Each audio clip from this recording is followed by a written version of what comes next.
If the Browns think Kenny Pickett is going to be their Sam Darnold, they are sadly mistaken. I'll explain coming up next on the Locked On Browns podcast.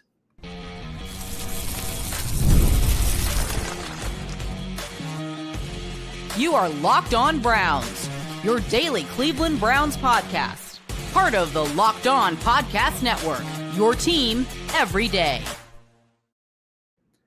What's up, Dog Pound? I'm Spencer German, your host of the Locked On Browns podcast. I'm proudly covering your Cleveland Browns each and every single day in the land and on the road. The Browns think Kenny Pickett can be their Sam Darnold, but the two situations are not even close to apples. Three players playing for a contract, a future contract with the Cleveland Browns in 2025, and can an undrafted rookie, Luke Floriea, actually make the Browns 53-man roster? First, though, I do want to thank you for being in every day with the Locked On Browns podcast, making us your first listen every single day. Remember, you can find Cleveland Browns content with Locked On Browns every week, Monday through Friday, guaranteed, with bonus content on some weekends as well, and it's totally free to you. Just hit that subscribe button wherever it is that you get your podcasts, and of course, the Locked On Browns YouTube channel, where you can also get involved in the show. Share your thoughts on anything we discussed today in the comments section. This is your team, so be part of that conversation every single day. And today's episode is brought to you by FanDuel. Right now, new customers get $150 in bonus bets when your first $5 bet wins. So the Browns took the approach that I assumed they would this offseason with their quarterback situation. We've talked about this a number of times. They used all three aspects that you can add to your roster to address or add to their quarterback group. They signed a guy in Joe Flacco. They traded for a guy in Kenny Pickett, and they drafted two quarterbacks in Dillon Gabriel and Shedeur Sanders, as we're well aware. But what's interesting is there's been so much buzz about Kenny Pickett. There's been so much talk about him being a potential starter for this team come training camp. And as I've said, I don't think that makes the most sense for him to start. I don't think he is a very good quarterback or a guy that you want starting for you on a regular basis. But I'm giving him the runway here of training camp, preseason, etc., to see what he can do. Different team, all different factors. Chance to sort of, after he goes to Philadelphia, clean his slate, clean his image a little bit, change the perspective on him, cleanse himself of the bad football he had in Pittsburgh, and see what he can do here in Cleveland. So we'll see how it all shakes out. But what I think is interesting about when you think about the buckets in which the Browns used to add to their quarterback room, they brought in Pickett sort of with this idea that he's your reclamation project. I've used that phrase a number of times in talking about Kenny Pickett. And I do think that I see where the thought process is there, like especially on the heels of last year. You have Sam Darnold go to Minnesota, and you have him sort of cleanse his image, and his image, and then he gets this massive contract to go be the starting quarterback in Seattle. Like that's what I think they're hoping for here, something similar, where you bring in a quarterback who has gotten up to a rough start to their career, and you give them a chance to find something in the NFL and find and reestablish themselves in this league. But my thing is this: when it comes to the two situations, I don't think they are as apples to apples as everybody thinks or as people are assuming it might be. Sam Darnold, despite his struggles early in his career, still was a guy who produced in multiple seasons, like double-digit touchdown numbers.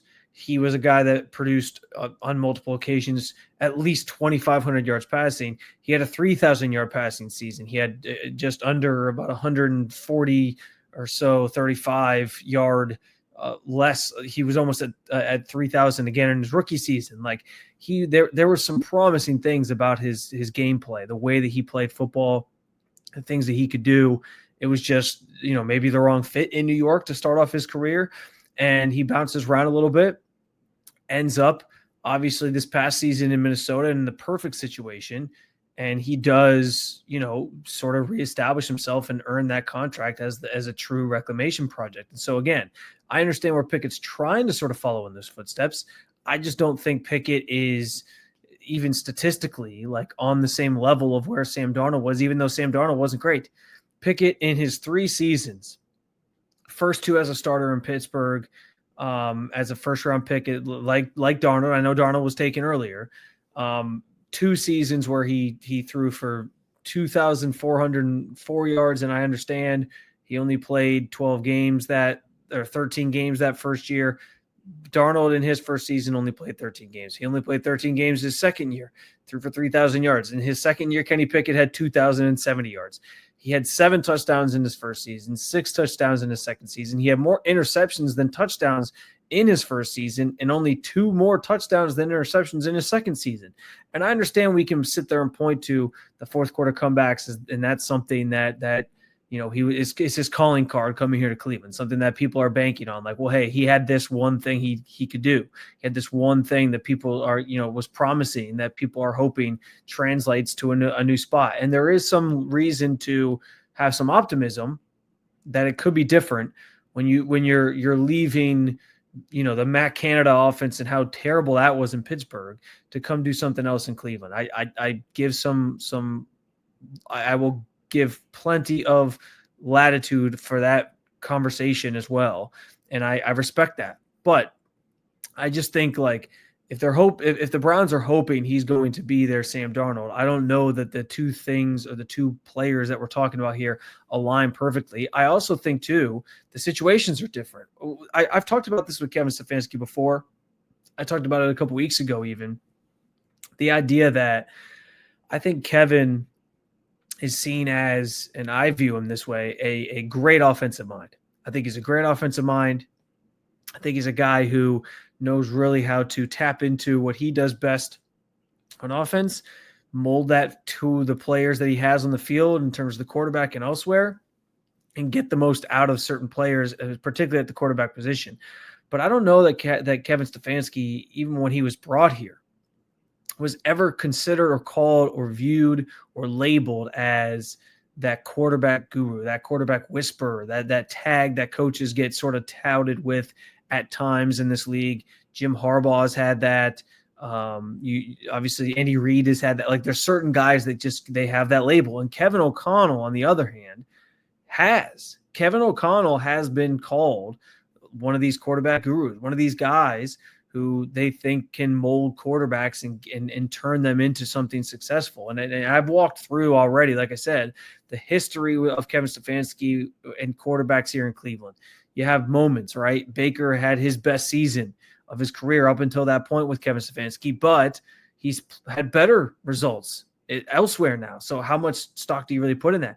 You have a Jacoby Brissett, who, he had some of the best numbers of his career under Kevin Stefanski, but that was, I think, more so about just like the system and scheme and the fit than it was, I think, about him making Jacoby Brissett something special. And then you have the other good one you can sort of hang your hat on is the Joe Flacco phase, the Joe Flacco 5 games in 2023 where they make the playoffs because of his great play. And I think, again, it was like scheme fit. It was the fact that he's a 17-year veteran.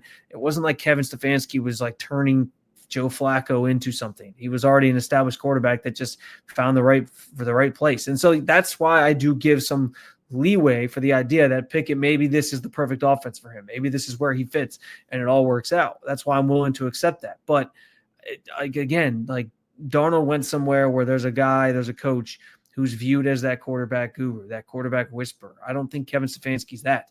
I think Kevin Stefanski has very specific roles for his guys, and it works.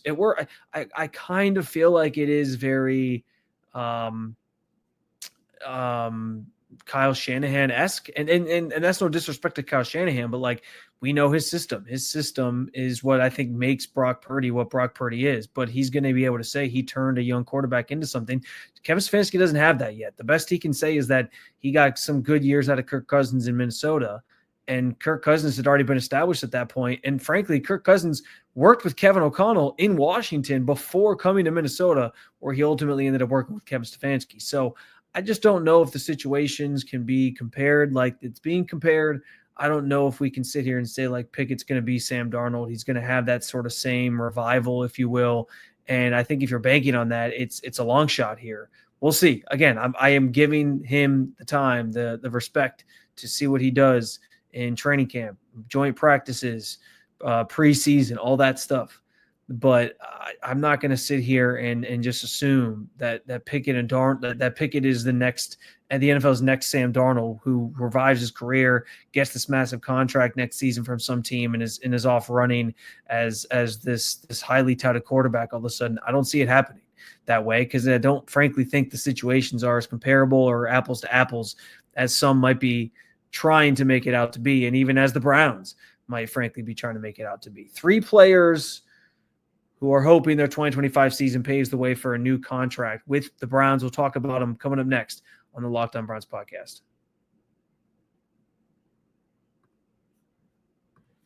Summer sports are in full swing, and whether you're all about the baseball under the lights, golf on the green, or high-stakes soccer action, FanDuel is the best way to make every game even more exciting. Listen, I get it. The NBA playoffs wrapped up a couple weeks ago. NHL, same thing. We're still a couple months away from football really starting. We got training camp and all that, but the season doesn't start for a couple more months. Summer is generally considered a downtime of the year on the sports calendar, but it doesn't have to be if you make FanDuel part of your viewing experience. At night, once I get my son down to bed, I'm generally throwing some baseball on the TV, throwing together some bets on FanDuel, whether I'm placing the same game parlay or watching my a bet just right into the 9th inning. FanDuel makes it feel like I'm part of the action every single night. If you're new to FanDuel, new customers can get $150 in bonus bets if your first $5 bet wins. All you got to do is bet $5. You can get $150 in bonus bets if it wins. Open the FanDuel app today. Visit FanDuel.com to get started.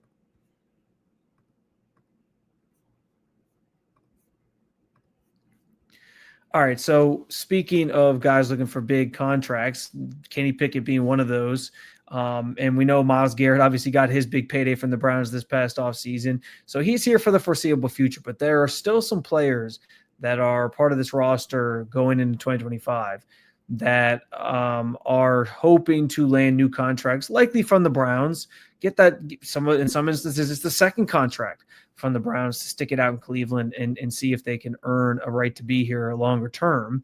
And I think there are some interesting names on this list, because at least one of them is basically a cornerstone player that's kind of was part of this era of Browns football that saw playoff appearances, and sort of you came out of the 1-31 in 2 seasons with this guy, and you felt like, okay, we're trending in the right direction with him as kind of a cornerstone player, and he's looking for another contract. So we'll talk about the 3 guys. I'll start with the one that I was just alluding to here, and it's David Njoku. David Njoku is a guy who is hoping that in 2025 he can bounce back, he can put up better numbers, and set himself up to get a contract extension. He's always made it sound like he wants to stay in Cleveland. I'm sure the Browns would like to have him, but I do think they need him to prove like, hey, I'm healthy, I'm good, I can stay on the field. He had just 505 yards on 64 receptions last year, 5 touchdowns. It was a step back from his Pro Bowl season. Some of that was injury related. He missed a bunch of games because of injuries last year. A handful of games, and that's always a tough thing. But I also think that plays into it here. I think the Browns are looking and hoping that if they're going to give Njoku a second extension now here in Cleveland, that he stays healthy, proves that he's going to still be a durable player for them, and proves that he still belongs on the field, and that he deserves that that third contract, I should say, and belongs. So we'll see what it looks like. I think this is, the quarterback situation matters when it comes to Njoku, because we know that one of the guys on this on this quarterback depth chart is kind of deserves credit for helping David Njoku become a Pro Bowler 2 seasons ago, and Joe Flacco. Those 5 games with Joe Flacco is basically why David Njoku was a Pro Bowler a couple years ago. So I think that could work wonders for him if Joe Flacco's back under center, especially to start the season, but we'll see. And yeah, there's also the sort of way his replacement is basically on the roster already. You have Harold Fannin Jr. waiting in the wings. For now, you can make it work because 12 personnel is the thing that Kevin Stefanski loves to use, frankly. And so I think they sort of just have both of them out there quite a bit. But in theory, you have his replacement already on this roster. if it doesn't work out. And so they're sort of anticipating that it might not, I think, by making a move like that, by drafting somebody like Harold Fannin Jr. And so we'll see how it all comes together. But yeah, David Njoku's first up on this list of guys who are hoping a solid 2025 season or a successful 2025 season paves the way for a new contract going into 2026. Next on the list is another guy who is I don't know if he's a cornerstone, but he's been part of this era that's sort of supposed to have been this new wave of Browns football, this team that is competing for playoffs and all these things. And he is a Andrew Berry pick. That's the difference here. David Njoku, not an Andrew Berry pick. Greg Newsom is an Andrew Berry pick. He's the only other first round pick that Andrew Berry's made, aside from the Mason Graham pick this year, and obviously the Jedrick Wills pick is his first year. And we know how the Wills situation turned out. Wills no longer on this team. Sounds like he's taking sort of a gap year, if you will, taking a year off. And Newsom's the other one that he took 1 year later and is hoping maybe sticks longer term. It's hard for me to say. Like, I don't think Greg Newsom's been a bust by any stretch, especially in terms of like where he was taken. Coming off that 2020 season, the Browns were a playoff team. They're drafted in the mid-20s. Like, okay, like they took Greg Newsom. I think he's been a good player. I think he's, you could argue maybe he wasn't worth a first-round pick, but there are late first-round picks that end up being good players, not great players, and still contribute on teams, but they're not just like the elite of the elite, and that's okay. But he has not yet earned that second contract. He's playing this upcoming season right now on his 5th-year option that the Browns did pick up, and there's been tons of trade talks involving Greg Newsom each of the last 2 years. And frankly, I think there will still continue to be Greg Newsom trade talk up until the season starts. And even when the season begins, if things go south pretty quickly, you could see the Browns shopping him at the deadline and seeing if they get anything for him in the form of likely in the form of a draft pick. I'm assuming that's what they would want back in return for somebody like Newsom. More draft capital, more chance to sort of turn over the roster, maybe replace him in some capacity. And Greg Newsom hasn't always been rainbows and butterflies with the organization either, because Greg Newsom is a guy who wants to be an outside corner, has been sort of stuck in the slot for the Browns the last several seasons. And I don't think he necessarily wants that to be his role forever, especially if he wants that next big payday. Those guys that get the big paydays are on the outside. And so, I think there's been some back and forth, some tough conversations had there in that regard in terms of his role. I think he's embraced it. He continues to talk like he loves in Cleveland. He would love to stay in Cleveland, but is he going to get a second contract? I would bank right now going into training camp and all that he doesn't get a second contract here with the Browns and that he ends up being a free agent at the end of next season, which would mean there's 2 first-round draft picks from Andrew Berry's first 2 first-round draft picks that don't get second contracts here. And that's kind of concerning in the grand scheme of things. Now he has a chance to redeem himself. We've already talked about that at length, especially with this year's class that he took. But yeah, Newsom not getting a second contract would be a miss. And I do think it's trending that direction just based off of right now. Because let's face it, if he was going to get a second contract, I think they already would have broached that subject with him. I think they already would have probably gotten it done, because you don't usually wait on first-round picks getting those second contracts figured out. The third guy who was hoping for a big 2025 that paves the way for a bigger contract, a second contract, whatever, with the Browns is Jerome Ford. That for him, it would be a second contract off of his first one as a rookie.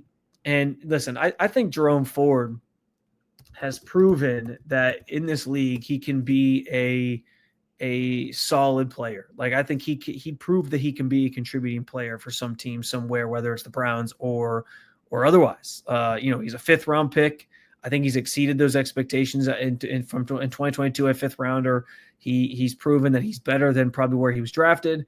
I thought he filled in pretty valiantly for Nick Chubb 2 years ago in 2023 when Nick Chubb went down with the injury, and made the most of what was not a great running game or running season that year. And they still made the playoffs. And he had some key moments in that. I mean, the Jets game, that screen pass he took for a touchdown is iconic. Like, well, at P fans remember that forever. But I don't know that I think Jerome Ford is like a lead back. I think that's kind of resolved itself. I think that's kind of become evident the last year or so. but I do think that there's a role for him in the NFL. I think he's at least proved that.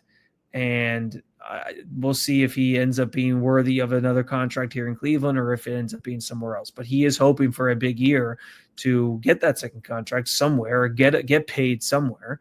And ideally, I think with the Browns. But let's face it, like he already had to renegotiate his contract this past season or leading up to this season just to stay in Cleveland. And the Browns did use 2 picks on running backs. So it is an uphill climb for somebody like Jerome Ford to get that second contract and to get paid by Cleveland and stick around.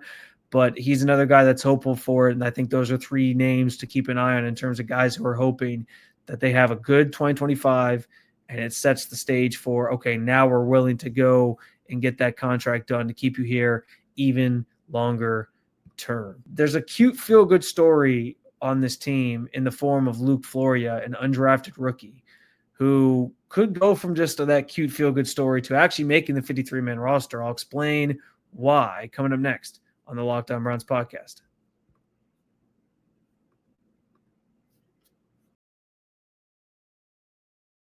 All right, so as I said, the Browns have sort of a cool feel-good story at the wide receiver position right now in the form of undrafted rookie Luke Floriea, who was signed right ahead of rookie minicamp, participated, makes the 90-man roster out of rookie minicamp. And part of that is just, as we've, again, I feel like every episode, in some way, shape, or form, we get to the fact that the wide receiver room is just very lackluster, leaves a lot to be desired. And so part of it is that, like the math of it all, you need more bodies in that room. You need guys who are willing to compete, and Luke Floriea certainly is that. And so I feel like there is a potential pathway towards Luke Floriea actually making the 53-man roster and going from just being this cute local kid to actually being on the 53-man roster of an NFL team. And right now, I think if you know who Luke Floriea is, who I'm talking about in this segment, it's probably because you recognize him as a local product who played at Menor and then Kent State. And I know there's been some features done on him already, the fact that he is this local kid playing for his hometown team, if you will, and what all that means and how cool that kind of is that he got the opportunity to be here.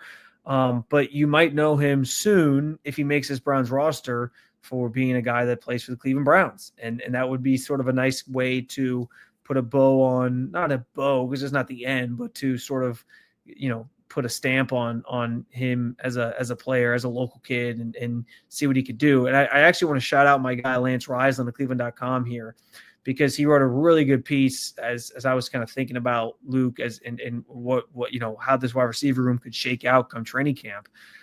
He pointed out some of the reasons why Floria could end up actually being on this roster. And one of the first things he mentions is that he has a very well-developed route tree coming out of college at Kent, and that he's played a ton of slot, so he knows sort of the nuances of that role, what you're sort of asked to do, going against linebackers sometimes, getting away from those guys, finding the soft spots and zones in between linebackers and potentially corners to get open. He has elite lateral quickness and can change directions on a dime very, very quickly. And so that's a quality that the Browns could use out of that position specifically. And again, without so many bodies at that spot, it makes some sense that he's going to get those opportunities. Like I have talked about the fact that this room is lacking depth. I just talked on Monday's show about the idea that we could be seeing a lot more Jamari Thrash sooner than we expected as the number one slot guy on this team come training camp and maybe into the regular season. And if they're not doing 12 personnel, it could be Jamari Thrash who's out there first as your slot receiver, depending on how they handle the Deontay Johnson situation and where he fits into all this. If they view him more as an outside guy, then it's going to be Jamari Thrash. You're going to need more bodies. You're going to need more guys who can play that slot. You're going to need more just in general receivers who you can count on, who you can put out there and can try to make plays for you and contribute. And so I think Floria, he's going to get a lot of run in training camp. He's going to get a lot of run in the preseason. He is, we always, every year, there's always like the darling, the preseason darling here in Cleveland that fans fall in love with. A couple years ago was DTR. There's always like a receiver that always like stands out and has a big camp and you're hoping makes the team and all that. And I think that's going to be this. I think Luke Floriea is in line to be that guy this year. Now, it doesn't usually end well for those guys. They don't always make the team. But I think Floria has a legitimate shot. I think he's going to ball out. Like, he's going to be a guy who, because like there's two different joint sessions, Panthers and then the Eagles, the ones are going to take a lot of reps those days. And so the preseason games are where he is truly going to get a chance to shine. Yes, he'll be going against backups, but you're going to see a lot of Luke Floriea. And so it doesn't feel all that far-fetched to think that he could make the most of these opportunities that he gets and actually end up making the 53-man roster when it's said and done. And again, a large part of this too is the fact that the Browns' depth at wide receiver just isn't great in general. So anybody who looks formidable at the position, I think, is going to have a really good opportunity, because you don't have a lot of talent to begin with that you can bank on, unless there's a move coming, which again, I'm still banking on them doing something. But unless that happens, sitting here today, right now, with how it's constructed, feel pretty good about a guy like Luke Floriea having a chance to make this team because of that, because of the lack of talent there. And also, if he proves that he can be helpful on special teams and have a role in special teams, it's twofold. Like that just makes him even that much more valuable. They need guys that can play on that in that phase of the game. And somebody like Floria, who's as quick as he is and can maybe fly it in the field and make plays, like that could be something that he potentially is in line to do as well. So let's see what type of role he carves out for himself on special teams as well. But don't be surprised if Luke Floriea, we get to the end of training camp and he actually survives the 53-man cut down and is part of this roster leading into week 1. Another episode down with you, Dog Pound. Thank you for joining me as always to talk about your favorite football team. Make sure you hit that subscribe button. Make Locked On Browns your first listen every day, except for this week. One more day, Friday, we'll drop an episode, and it's the only other episode where we have the break in between Monday, Wednesday, Friday shows. Starting Monday, we're back to 5 days a week. So plenty to come leading up to training camp and beyond. For your second listen, check out Locked On NFL Scouting, or as always, you can keep it local. Check out Locked On Cavs or Locked On Guardians. Thank you for being on every day here at the Locked On Podcast Network. I'll talk to you again real soon, Cleveland. See you.